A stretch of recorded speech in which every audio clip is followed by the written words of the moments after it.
નમસ્કાર. એજ્યુહેલ્પ યુટ્યુબ ચેનલમાં આપ સૌનું સ્વાગત છે. આજે આ વિડીયોમાં આપણે નમો સરસ્વતી વિજ્ઞાન સાધના યોજનાની સંપૂર્ણ માહિતી મેળવવાના છીએ. તો યોજનાનું નામ છે નમો સરસ્વતી વિજ્ઞાન સાધના યોજના. આ યોજના માટે ઠરાવ છે એ 12/3/2024 રોજ કરવામાં આવ્યો હતો અને નમો સરસ્વતી વિજ્ઞાન સાધના યોજનાનો અમલ છે એ શૈક્ષણિક વર્ષ 2024-25 થી કરવામાં આવ્યો છે. હવે આ યોજનામાં લાભાર્થી કોણ છે? તો ધોરણ 10 બોર્ડની પરીક્ષામાં 50% કે તેથી વધુ ગુણ મેળવી ગુજરાત માધ્યમિક અને ઉચ્ચતર માધ્યમિક શિક્ષણ બોર્ડ એટલે કે GSHECB અથવા કેન્દ્રીય માધ્યમિક શિક્ષણ બોર્ડ એટલે કે CBSEની માન્યતા પ્રાપ્તની રાજ્યની સરકારી અનુદાનિત અને સ્વનિર્ભર શાળામાં ઉચ્ચતર માધ્યમિકમાં વિજ્ઞાન પ્રવાહમાં પ્રવેશ મેળવે તેવા નીચે મુજબની પાત્રતા ધરાવતા વિદ્યાર્થીઓને એટલે કે ધોરણ 10 પાસ કરી વિજ્ઞાન પ્રવાહમાં પ્રવેશ મેળવતા વિદ્યાર્થીને મળવા પાત્ર છે.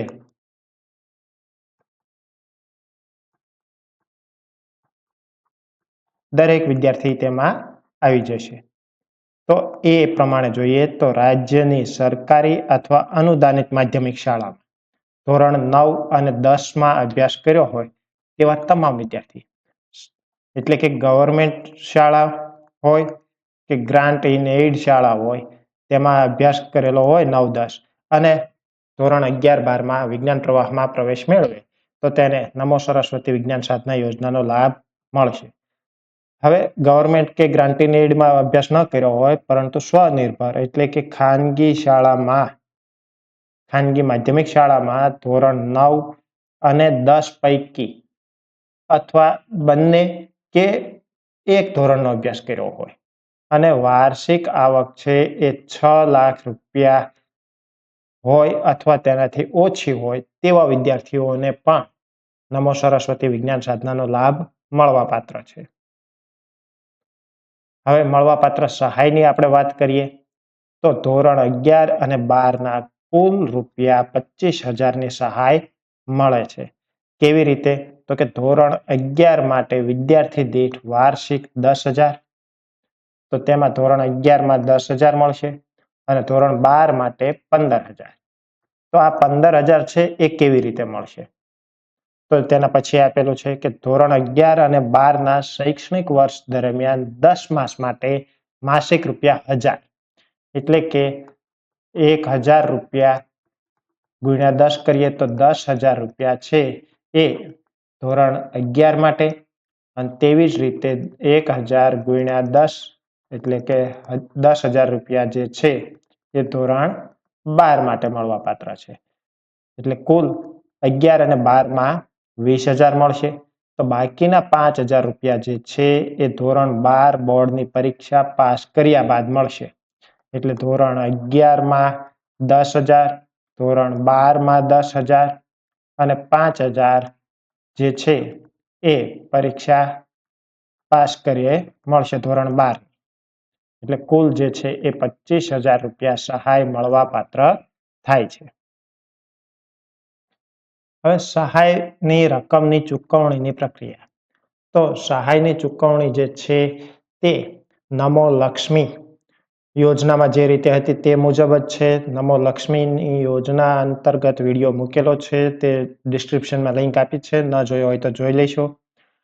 હવે સરસ્વતી વિજ્ઞાન સાધના યોજનાના અમલીકરણ અધિકારી જે છે એ નિયામક શ્રી શાળાઓ એટલે કે COS કમિશનર ઓફ સ્કૂલ્સ રહેશે. આ યોજનાનું પોર્ટલ જે છે એ નમો સરસ્વતી પોર્ટલ છે જે નિયામક શ્રી શાળાઓ દ્વારા તૈયાર કરવામાં આવશે. સહાયની ચૂકવણી જે છે એ સહાયની ચૂકવણી નિયામક શ્રી શાળાઓ દ્વારા કરવામાં આવશે, DBT દ્વારા કરવામાં આવશે અને વિદ્યાર્થીના માતાના બેંક ખાતામાં જમા કરવામાં આવશે. જો વિદ્યાર્થીના માતા હયાત ન હોય તો રકમ વિદ્યાર્થીના બેંક ખાતામાં જમા કરવામાં આવશે. અને આ યોજના માટે SSA દ્વારા સંચાલિત CTS ચાઇલ્ડ ટ્રેકિંગ સિસ્ટમમાં પણ નોંધણી કરવી જરૂરી છે. હવે સહાય કઈ રીતે ચૂકવવી? તો જૂન માસની સહાય છે એ જૂન માસમાં જમા કરવામાં આવશે.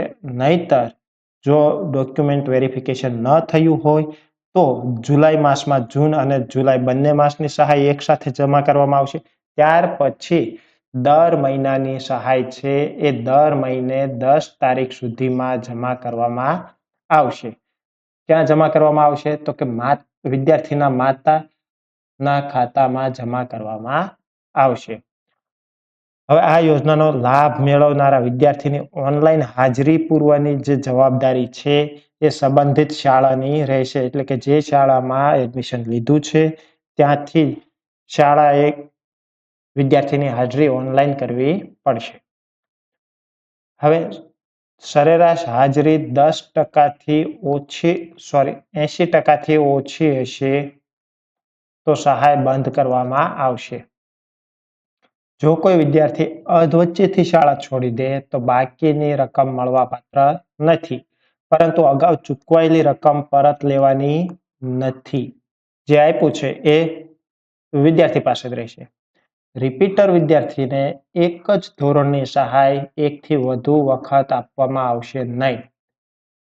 વિદ્યાર્થી આગળનો અભ્યાસ ચાલુ રાખે તો આગામી ધોરણમાં નિયમ મુજબ સહાય મળવાપાત્ર રહેશે. એટલે કે 5 મહિના બાદ અભ્યાસ શરૂ કરે છે તો તેને ત્યારથી લાગુ પડશે. વર્ષ 2024-25માં પણ આ મુજબ જ સહાય મળશે. બોર્ડની પરીક્ષા એક કરતા વધુ પ્રયત્ને પાસ થાય તો વિદ્યાર્થીને પરીક્ષા પાસ કર્યા બાદ છેલ્લી ટ્રાયે ઉત્તીર્ણ થાય ત્યારબાદ એને 5,000 રૂપિયા મળવાપાત્ર છે. અને અન્ય કોઈ સ્કોલરશિપ મળતી હોય તો પણ નમો સરસ્વતી વિજ્ઞાન સાધના યોજનાનો લાભ વધારાના લાભ તરીકે મળશે. અન્ય વિડીયોની અપડેટ મળતી રહે એટલા માટે ચેનલને સબસ્ક્રાઇબ કરશો. Thank you.